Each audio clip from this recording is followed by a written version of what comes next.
Здравейте! Вие сте с прогнозата за времето днес 14 декември, понеделник.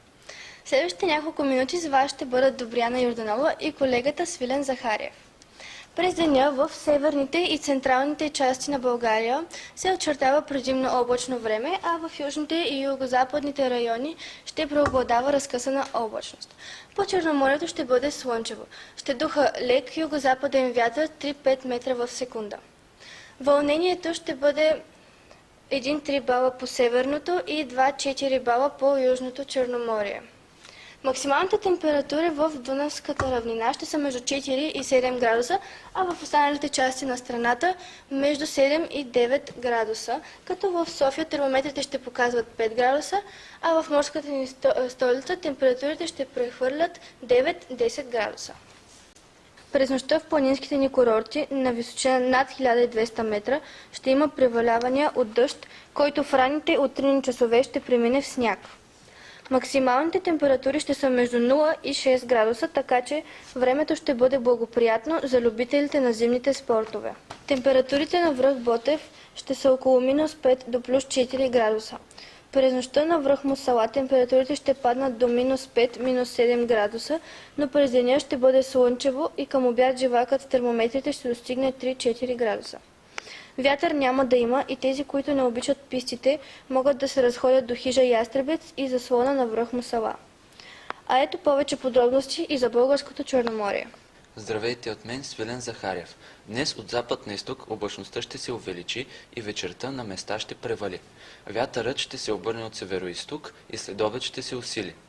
Все още е сравнително топло, с максимални температури за страната 7-9 градуса, за Варна 12.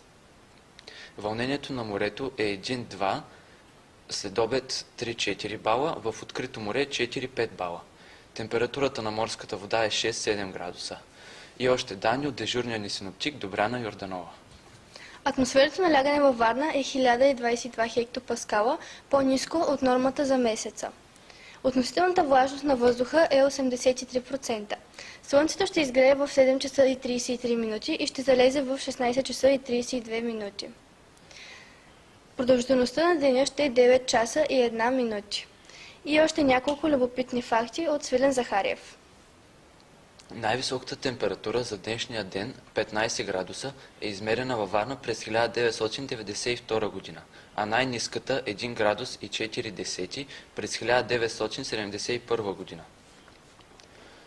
Към днес сутринта температурата във Варна към 6 часа е била 4 градуса, също толкова е било в Шабла и Силистра. С градус по-ниски са температурите в Русе, Бургас и Ахтопол.